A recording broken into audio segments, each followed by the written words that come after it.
Yes. All right, folks, always raise your hand and we'll get back to you. Right there, drop the cop. John, what did you like leading up to the night? What did you like about the five you started with and the group? Just trying stuff. And I thought it was funny that the group I put in at the 16-minute mark really played together and was aggressive. And when they started the second half, they weren't like that. So we're still exploring. I mean, we had 7 guys in double figures. You know, you had, a lot of people doing some things, and it just the straight line drives. It was kind of like the Bahamas first game. We had 21 straight line drives. This team, and what Transy does and Brian does a good job of. They were going to use the clock, and they were going to make us play for 30 seconds. And we had some guys that were not able to play the full 30 seconds, either on a switch or.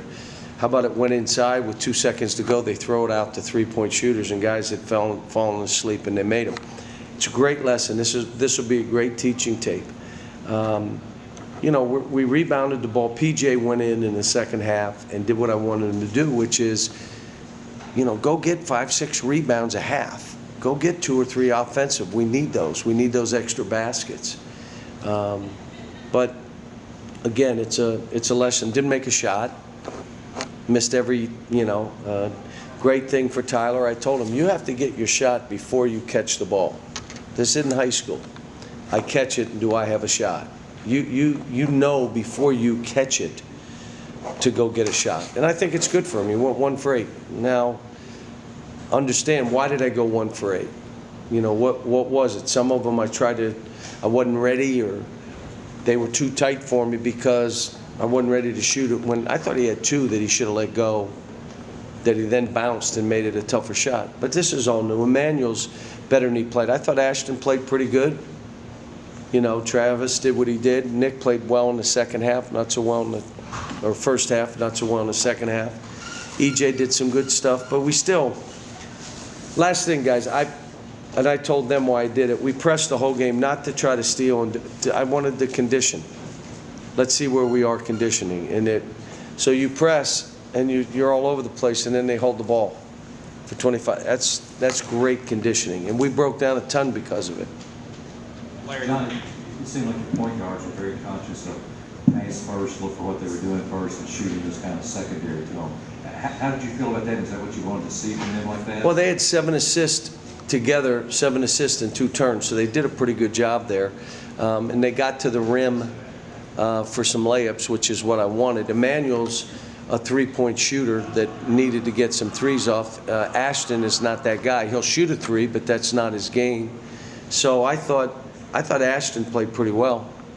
But the scoring, I want him to score. I liked what Quad A did away from the ball, exactly what I want him to do. Gets baskets, get a couple assists, shoot a 3. So. You talked about the stuff you'll be able to teach out of this and the good lessons learned. When you go into a game like this, Brian Lane talked about coming in here that he told his team our goal is to help them get better, to give them things to look at. In a situation like this, do you almost ask the other coach, hey, can you do some of this? Can you attack us this way? Give us this look because I want to see it? Well, no, because I don't want them to change what they're doing. I want Brian's team to get better, too, from this. And they did. What they ended up doing and showing these guys, if the other team plays harder than you, you're not going to look good. And it doesn't matter what level it is. You have to figure out how hard is this guy playing. I got to play harder than he plays. And you got to come in the game with an idea that I'm going to make him chase me. I'm not chasing him.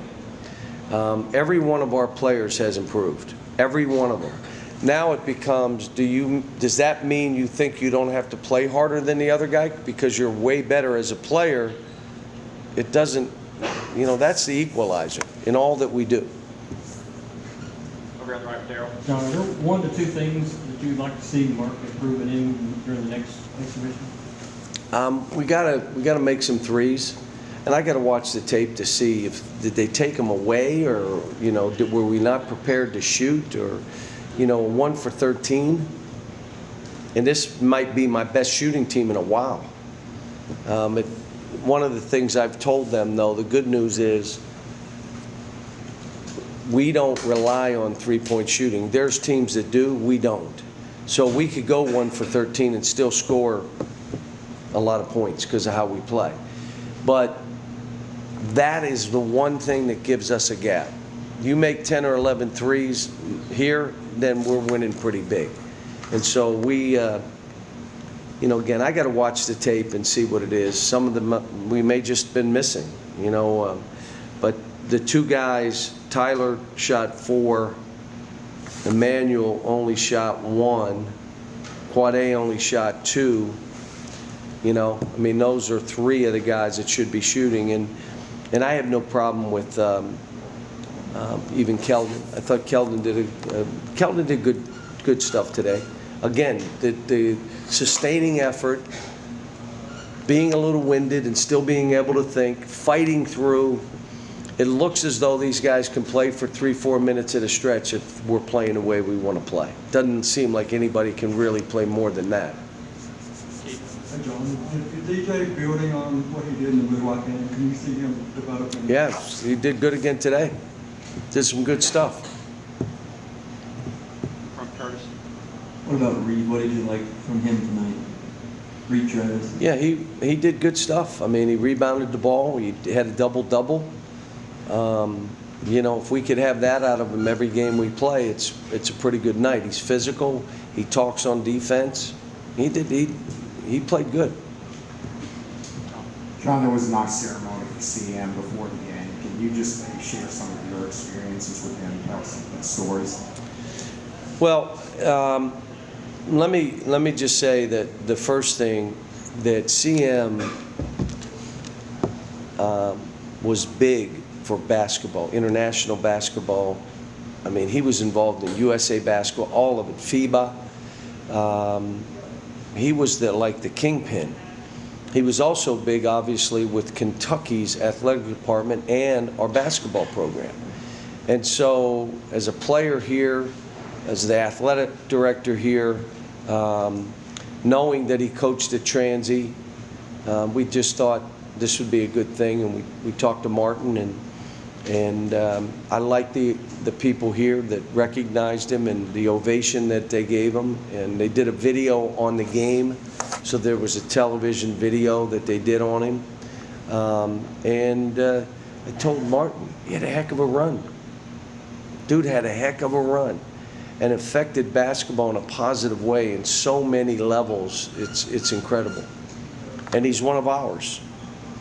He's Kentucky's own. Century left.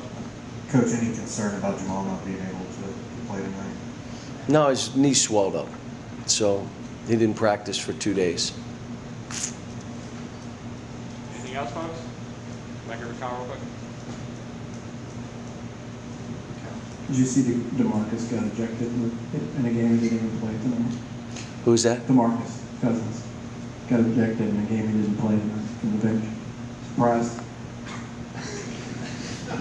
I didn't see it. I don't know what it was about.